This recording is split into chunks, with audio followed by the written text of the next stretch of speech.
Hello and welcome to BYJU'S IAS. Let's get started with the analysis of today's The Hindu newspaper, beginning with an article from the front page of the Delhi edition. The Central Pollution Control Board has flagged the unsafe disposal of animal carcasses as an environmental hazard. See, every year, millions of animals die in India, including sheep, goats, and cattle, such as cows, buffaloes, oxes, etc. Millions of these animals die of natural causes, and a number of them are slaughtered as well. But unfortunately, a majority of these carcasses are not scientifically disposed, and they are left to rot and decay in the open. So this poses a significant environmental risk and as well as a major risk to air traffic. Such open decay of animal carcasses is an environmental hazard because it could help in the spread of diseases, and it is also a major risk to air traffic because open decay of animal carcasses attracts a large number of vultures and other birds, thereby posing a significant risk to aircrafts. Especially when these carcasses are disposed in and around airports, the chances of a bird hit increases significantly, and these risks to environment and air traffic has been flagged in a report by the Central Pollution Control Board. The report also points out how we are failing to extract the commercial value of these carcasses as well. See, animal carcasses do have a lot of commercial value, and as soon as they die of natural causes or after being slaughtered, a number of products of commercial significance can be extracted from them. For example, the skin or the hide of the cattle can be flayed, which in turn becomes a raw material for the leather industry. Certain components of meat and bone can be extracted to make other kind of food products, which is especially used for pets and other animals. Then from these carcasses, technical fat and tallow can be rendered, which is basically rendered fat, which finds a number of industrial and commercial applications. These meat, bone and fat components can also be used to manufacture nutritional supplements and as well as fertilizers. So instead of just disposing the carcasses in the open and leaving them to rot and decay, its commercial value can be exploited with the right kind of support from the government institutions. So in order to put in place a framework for the safe disposal of animal carcasses, and in order to encourage the commercial exploitation of animal carcasses, the Central Pollution Control Board has come out with a set of draft policy guidelines. These guidelines are intended to reduce the environmental risk and risk to air traffic posed by carcasses that are decaying in the open, and it also tries to encourage the commercial exploitation of the carcasses. The draft policy places the overall responsibility on the local municipal authorities to provide the required facilities for ensuring the safe disposal of animal carcasses. It is the responsibility of the municipal authorities to establish incinerators, to burn the carcasses, or to provide facilities for deep burial. But these methods of disposal have been recommended as the last resort under the draft policy guidelines because the focus of this policy is on encouraging the commercial exploitation of the products that can be derived from animal carcasses, such as its skin, meat, bone and fat. The draft policy also mandates the state pollution control boards to dispose these related cases in a time-bound manner. So the Central Pollution Control Board has placed the draft policy in the public domain in order to generate a feedback, and once it is enforced, it will provide for the exploitation of the commercial value of the animal carcasses, and it will also provide for the scientific disposal of animal carcasses, thereby reducing its environmental risk and the risk to air traffic. So in the context of this article, let's also talk about the Central Pollution Control Board and its roles and functions, which can be very important for both prelims and mains. See, the Central Pollution Control Board was established in 1974, and it is a statutory organization that was set up under the Water Prevention and Control of Pollution Act of 1974. Later in 1981, when the Air Act was passed, the CPCB was entrusted with additional powers and functions to combat air pollution as well. Today, the Central Pollution Control Board functions as a statutory organization under the Ministry of Environment, Forest and Climate Change, and it also draws its powers from the Environment Protection Act of 1986. So the CPCB has a wide mandate to deal with both water pollution and air pollution, and this makes the Central Pollution Control Board an apex organization in the country in the field of pollution control, and it also provides all the required technical assistance to the Environment Ministry.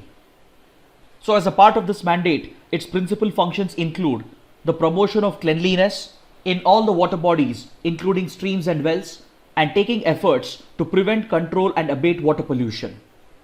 Similarly, it has a mandate to improve the quality of air and prevent air pollution, and in this regard, the CPCB actively coordinates with its state counterparts, that is the State Pollution Control Boards. So the State Pollution Control Boards receive technical assistance and even guidance from the Central Pollution Control Board, and it also helps in resolving disputes amongst them. Some of the important initiatives taken up by the Central Pollution Control Board includes the monitoring of air quality and water quality in the country. And based on this scientific assessment of pollution levels, it takes suitable steps along with the State Pollution Control Boards in order to combat water pollution, air pollution, and all the other environmental hazards posed by toxic contaminants. Now let's take up a column from page number 6, which deals with the third India-US 2+2 Ministerial Dialogue, which is all set to take place next week on the 27th of October. Yesterday we had discussed that a 2+2 dialogue is a unique diplomatic format involving the defense and foreign ministries of two countries. Such a 2+2 dialogue can be held at two levels, one at the level of secretaries, that includes the defense and foreign secretaries of both the countries, or it could be held at the ministerial level involving the defense and foreign ministers of two countries. So India has established such a 2+2 dialogue at the ministerial level with United States, Japan, and more recently with Australia. And ahead of the upcoming summit between India and US involving the Defense and Foreign Minister of India, along with the Secretary of State and Secretary of Defense of the US, the writer of this column, Suhasini Heather, is calling upon the Indian government to be cautious before making any major commitments just a few days ahead of the 2020 US presidential elections.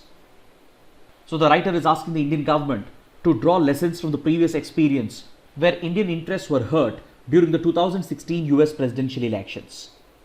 So the writer is asking India to be cautious with regard to the commitments that would be made to the US, and she is asking the Indian government to drive a hard bargain with the US in order to protect India's interests. Because see, the last time the United States went to elections in 2016, it was a hard contest between Donald Trump, who belongs to the Republican Party, and Hillary Clinton, who belongs to the Democrat Party. Prior to the 2016 election, it was the Democrats who were in power under President Obama. So just a few days before that election, the Obama administration pushed India hard to sign the Paris Climate Agreement of the Climate Change Convention in order to project this as a diplomatic victory for the US just before the elections. See, there is no doubt that the Paris Agreement of the Climate Change Convention is an historic accord. But back then, India was still evaluating its pros and cons. And reportedly, it rushed into signing this agreement because of the pressure that was being exerted by the Obama administration. In order to motivate India to sign the Paris Agreement, the Obama administration had offered an incentive. It had committed to mobilize around $100 billion every year until 2020, which would bring funding to the Green Climate Fund that can be used to sponsor climate adaptation methods and renewable technologies in developing and underdeveloped countries such as India.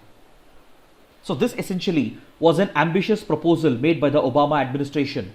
And naturally, it was a very attractive proposal because finally, the United States was owning up to its historical responsibilities, and it was showing willingness to arrange finances to fund the Green Climate Fund, which could be used to sponsor climate mitigation and climate adaptation technologies in developing and underdeveloped countries, including India.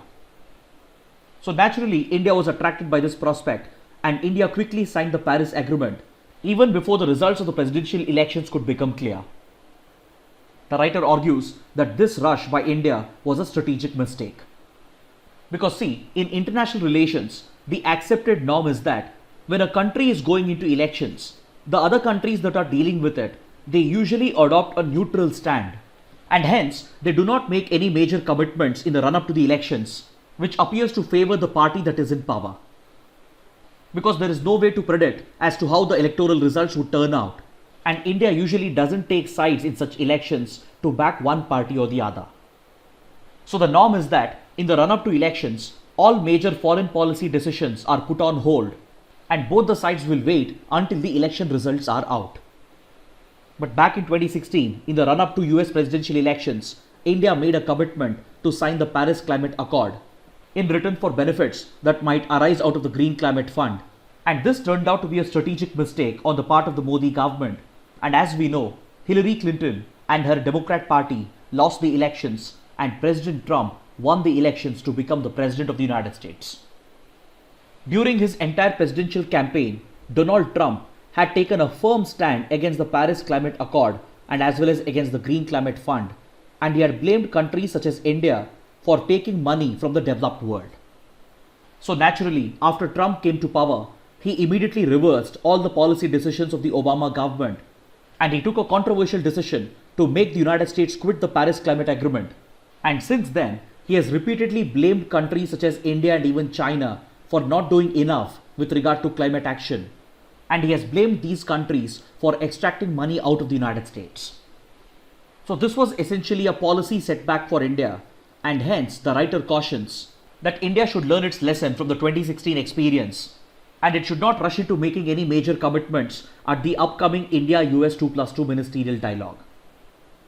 Because see, this visit of the US Secretary of State and Secretary of Defense to participate at the 2+2 dialogue has been carefully planned to coincide with the 2020 US presidential elections.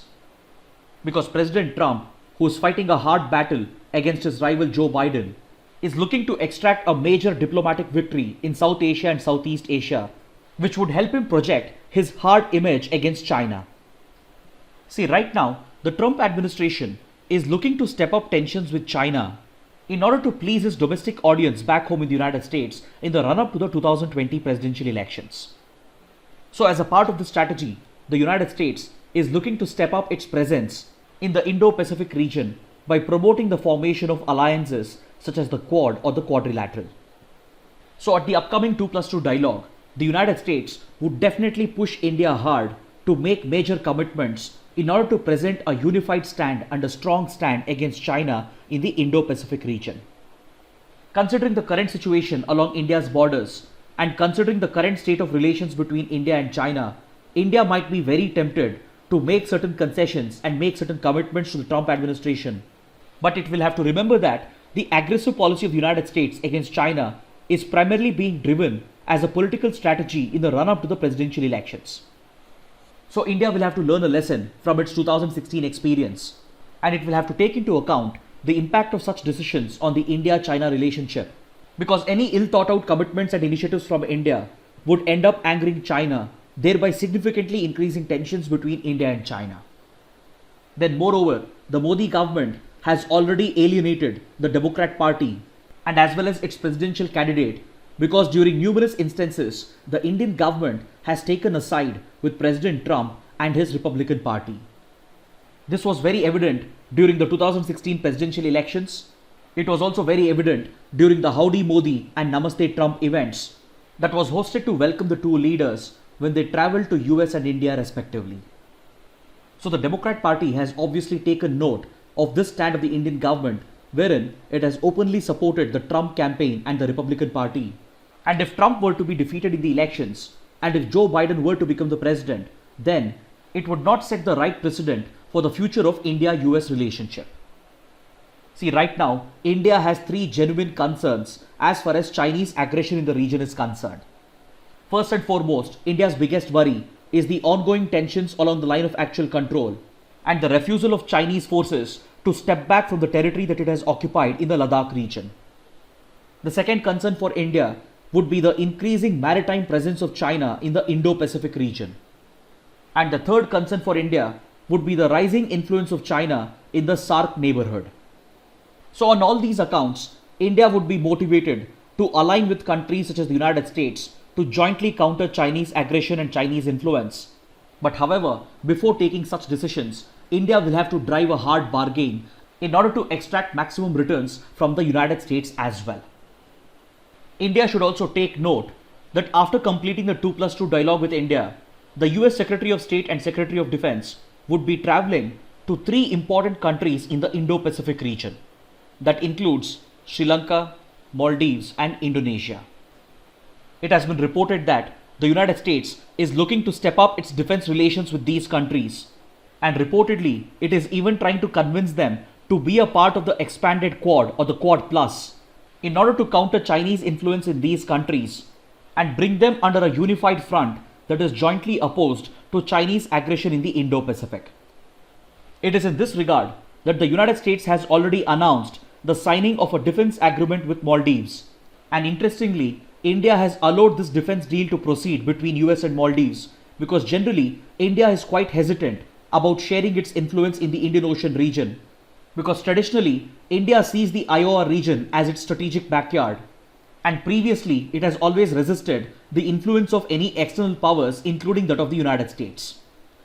But now, considering the rising influence of China in the IOR region and considering its rising aggression in the Indo-Pacific, India has become more welcoming of external powers such as the United States, which can effectively counterbalance Chinese military presence in the IOR region. On similar lines, the United States is also looking to finalize a defense agreement with Sri Lanka as well, and it is looking to take forward promised financial assistance under its Millennium Challenge Corporation, through which the US government provides financial aid to small and developing countries, and through the MCC, the US has promised to provide $480 million in aid to the Sri Lankan government, which is currently battling a massive debt problem. As of now, the Rajapaksa government in Sri Lanka has approached India in order to help the country overcome its debt problem. Even though India is willing to help Sri Lanka, and even though it has already taken few small steps, it has not been able to provide the required financial assistance because of its own economic constraints. So this is where the United States can step in and provide the required financial assistance to Sri Lanka. And this is one way in which India and US can jointly counterbalance the rising influence of China in these small countries. But before India can make any such commitments to the United States, and before India can concede these gains to the US, it should ensure that it also drives a hard bargain at the 2+2 dialogue in order to extract maximum returns from the United States as well. First and foremost, keeping in mind the rising tensions along the line of actual control, India can push the US to sign more defense deals and provide the much needed defense equipment to India, which can help India in directly challenging the military threat posed by China. Then India will have to push the Trump administration to exert greater pressure on Pakistan with regard to its sponsorship of terrorism. And it will also have to push the US to consider the impact of the joint nexus between Pakistan and China, because this nexus poses a credible two-front challenge for India. Then in the economic domain, India should push the Trump administration to restore the GSP status or the generalized system of preferences which was earlier taken away by the Trump administration. Then in the domain of technology and economy, India should also push the US for joint collaboration in the field of 5G technology as well. Then coming back to the defense domain, the United States will definitely push India to sign the last remaining agreement under the 4 foundational agreements of the US. See, with countries that the US has built an intimate defense relationship, it mandates the other country to sign 4 foundational agreements. India has already signed 3 foundational agreements, and the last remaining agreement is the BECA, or the Basic Exchange and Cooperation Agreement for Geospatial Cooperation. After having signed the other 3 foundational agreements, it is almost a given that India would very soon sign the BECA agreement as well. But before that, India will have to ensure that its core interests are protected.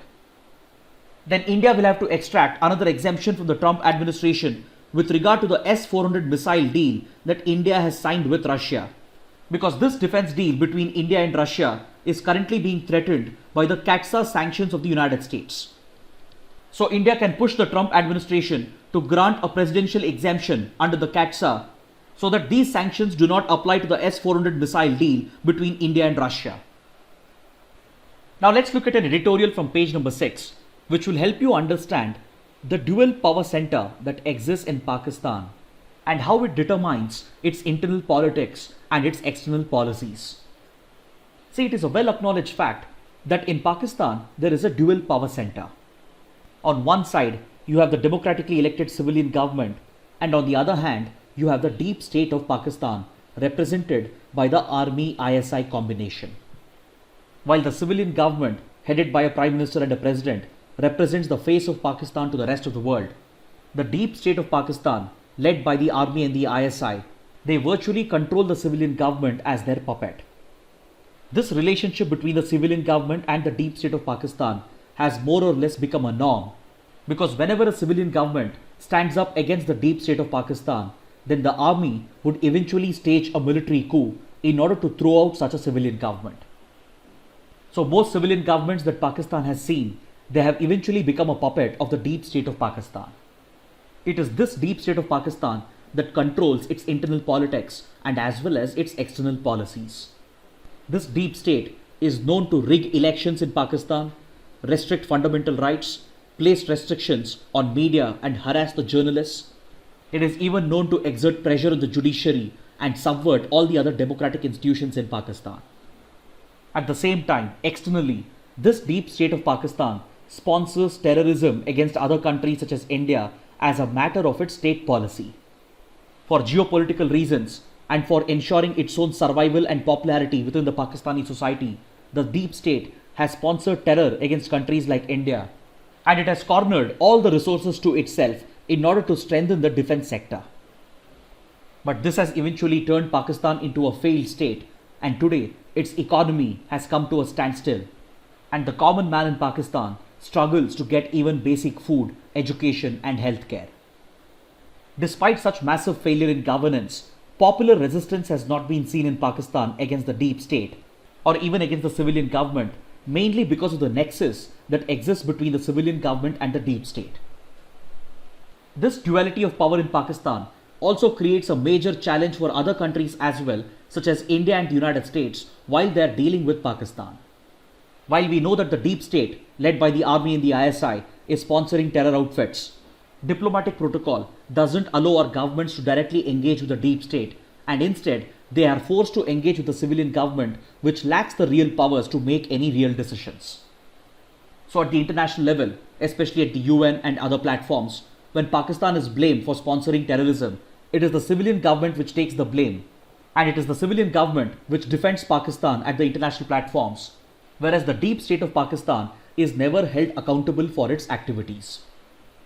So neither the international community is able to hold the deep state of Pakistan accountable, and nor the people of Pakistan are able to hold the deep state accountable. But in an interesting development, the opposition parties of Pakistan have come together and they are leading a resistance movement against the nexus of the civilian government and the deep state by building on the popular sentiment that is prevalent in the country. So the editorial refers to this unrest and popular sentiment that is building up in Pakistan, and it hopes that the popular movement cuts the stranglehold of the deep state on the Pakistani society. Next, the other editorial on page number 6 refers to the 2 indigenous tests that India has developed for COVID-19. See, currently the gold standard for detecting COVID-19 is RT-PCR tests. But the problem is that under RT-PCR testing, the results take a lot of time and it is very expensive, because the machines involved in RT-PCR testing are very expensive and they cost almost 25 lakh rupees a piece, and hence diagnostic labs are forced to charge anywhere between 2,500 to 4,500 rupees for the patients. So this drawback of RT-PCR is slowing down the detection of cases and it is making our battle against the pandemic more expensive. But however, the RT-PCR test is the gold standard for detecting COVID-19 because of its accuracy. But over the last couple of days, India has come out with 2 indigenous testing technologies which we have already discussed through our practice questions. A few days ago, we spoke about the Feluda test developed indigenously by the CSIR, which is being commercialized by the Tata Group, and this testing technology is based on CRISPR-Cas9 gene editing technology, and it is said to provide very quick results within 1 hour, and it is said to be much cheaper than RT-PCR testing. Then yesterday we spoke about the COVID-RAP testing technology developed by IIT Kharagpur, which is also expected to provide faster results within 1 hour, and it is also expected to be very cheap as compared to RT-PCR tests. So if these testing technologies are commercialized and if they are widely adopted across the country, then it will definitely help in improving the detection rate of COVID-19 cases, and it will scale up India's efforts in its fight against the pandemic. Next, we will look at a column from page number 7 that has been published to commemorate the 75th anniversary of the United Nations. On the 24th of October 1945 was when the United Nations was established in a post-Second World War era, with the primary objective of promoting international peace and security and promoting multilateralism so that international law and a rules-based order could be enforced and the global community could collectively work towards the uplifting of the poor and the weaker sections of the world. But unfortunately, this key organization has become an outdated organization because it is still stuck in the World War era. And the reason for this is the flawed structure and model of the UN. To understand this argument, you need to look at two of the principal organs of the UN, that is the UN Security Council and the UN General Assembly. See, the UN General Assembly is largely a democratic organ of the United Nations because it includes all the 193 member states of the world and each country enjoys one single vote. So by looking at the structure and composition of the UN General Assembly, we can easily say that it is this institution which should have been the key decision maker at the United Nations, because the UNGA is more democratic, representative and equitable. But unfortunately, the UN General Assembly has been relegated to a secondary position by the elite UN Security Council. The UN Security Council is an elite club of 15 countries which includes the P5 or the permanent 5 members. The P5 includes the United States, United Kingdom, France, China and Russia, and these 5 permanent members of the Security Council enjoy the veto power, which gives them enormous powers to decide upon any resolution and on any matter, especially on critical matters such as imposition of economic sanctions, authorization of the use of force, deployment of peacekeeping forces, etc. It is only the P5 countries which have a right to decide, and hence the flawed structure and model of the UN Security Council has made the entire UN undemocratic and outdated. Countries like India have always argued that the United Nations does not reflect current geopolitical realities, and hence India has formed an informal club known as the G4 at the United Nations, which includes other like-minded countries such as Brazil, Japan and Germany in order to push for UN reforms. See, this flawed structure of the UN made the United Nations an irrelevant organization during the Cold War because the world was divided between the power blocs led by the United States and the Soviet Union. Then after the Soviet Union collapsed and after the Cold War came to an end, throughout the 1990s, almost until now, the United Nations has been entirely dominated by the Western countries led by the US, UK and France. Now with the rise of China and Russia back to power, there is an open ongoing geopolitical challenge between the Western countries and China and Russia. So this geopolitical conflict within the UN Security Council ends up defeating the very purpose of the UN. Because these P5 countries conveniently use their veto power to vote on geopolitical lines, and this prevents the global community from trying to achieve any common objectives. This is the reason why there is an urgent need for UN reforms that includes both structural and as well as procedural reforms. With regard to structural flaws, the problem lies with the UN Security Council and its elite nature. The question is, why should the P5 countries have the veto power? Why should the UN Security Council be limited to the P5 countries and 10 non-permanent members? Why can't the UN General Assembly be given more powers, which is truly democratic and more representative as compared to the elite club of the UN Security Council? Then if you look at the procedural problems, the issue is with procedures such as the veto right. The question is, why can't a democratic body such as the UNGA decide on all important matters and resolutions by using the parliamentary method of voting where every entity, every member state enjoys an equal vote? India and a few other countries have been constantly pushing the UN to introduce these structural and procedural reforms. But the biggest hurdle to these reforms is posed by the P5 countries themselves. Because if these reforms have to be initiated, then approval of the P5 is necessary. So it is this dilemma that has prevented UN reforms, and hence the column makes a case for the rebirth of the United Nations during its 75th anniversary occasion. Now let's take up the practice questions for today. Matters related to visa and immigration policy, its guidelines and restrictions are handled by the Ministry of Home Affairs. Option B is the right answer. This question has been asked because according to this article on page number 1, the Union Ministry of Home Affairs has relaxed the visa restrictions that were put in place after the COVID-19 pandemic broke out. Now let's take up the next question. INS Kavaratti of the Indian Navy, recently seen in news, is a naval airbase located at Kavaratti on the Lakshadweep Islands, a conventional submarine built in India based on the French Scorpion submarines, an anti-submarine warfare corvette built under Project 28 with nearly 90% indigenous content, an aircraft carrier that India is looking to procure from Russia. The correct answer is option C. INS Kavaratti has been recently inducted into the Indian Navy and it is an anti-submarine warfare corvette built under Project 28. The most interesting aspect is that this warship of the Indian Navy has a very high degree of indigenization with nearly 90% of its content being developed and built in India. This question has been asked because according to this article on page number 8, INS Kavaratti has been inducted into the Indian Navy and it has been built by the GRSE or the Garden Reach Shipbuilders and Engineers based out of Kolkata as a part of Project 28 that has brought out the Kamorta class of anti-submarine warfare corvettes. Now let's take up the next question. Which of the following schemes have special focus on women empowerment? Pradhan Mantri Mudra Yojana, Beti Bachao Beti Padhao, Pradhan Mantri Ujjwala Yojana. All the three are correct. Option D is the right answer. This question has been asked because according to this article on page number 9, the Prime Minister has spoken about the steps taken by the government to promote women's safety and women empowerment, and he has spoken about the contribution of government schemes such as Mudra, Beti Bachao Beti Padhao and as well as the Pradhan Mantri Ujjwala Yojana. Now let's take up the next question.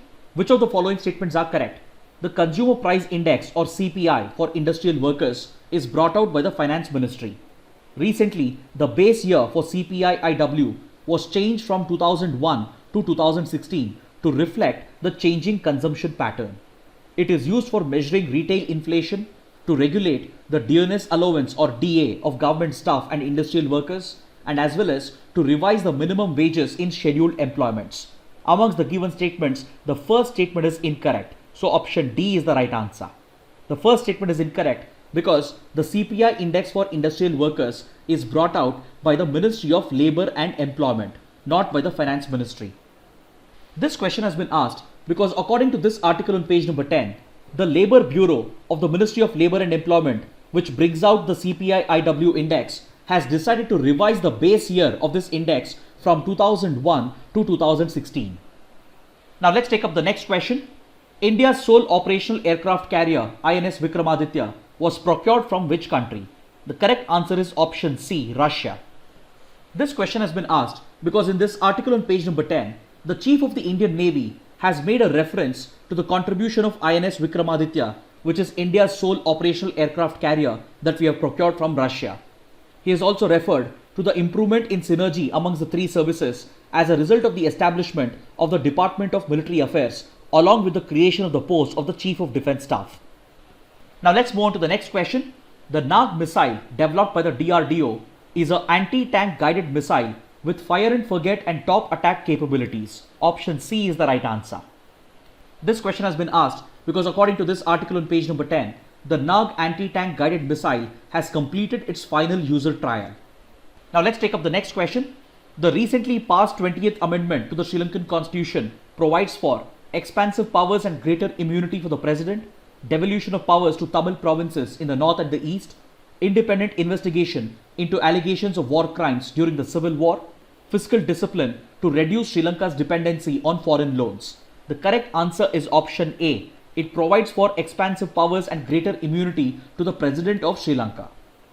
This question has been asked because according to this article on page number 13, the Sri Lankan Parliament has passed the 20th Amendment to the Sri Lankan Constitution.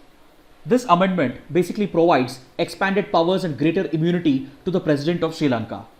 This amendment basically undoes the 19th Amendment which was passed in 2015 by the previous Sri Lankan government, which had restricted the powers of the President and enhanced the powers of the Parliament.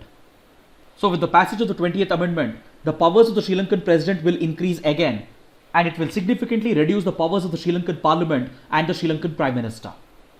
Now let's take up the next question. The Organization of American States includes countries from North America, Central America, South America, or all the above. The correct answer is option D, all the above. The Organization of American States or OAS represents a regional organization which includes countries from North America, South America and Central America. It was constituted back in 1948 to promote cooperation amongst the countries of these continents? And this question was asked because the Organization of American States finds a reference in this article on page number 13. Now let's take up a question from the 2016 prelims paper. Which of the following is or are the indicators used by International Food Policy Research Institute to compute the Global Hunger Index report? I think we have recently discussed this topic. I had mentioned that there are 4 parameters that includes undernourishment, child stunting, child mortality, and as well as child wasting. So all the 3 are correct. Option C is the right answer. Finally, let's take up a couple of mains practice questions. The first question, write a note on the role and functions of the Central Pollution Control Board. Also examine the latest guidelines it has proposed on proper disposal of diseased livestock. The second question, at the India-US 2+2 dialogue, India will have to drive a harder bargain in order to protect its interests. Kindly write an answer to these questions and post your answers in the comment section below. So this concludes our discussion for the day. Thanks for watching.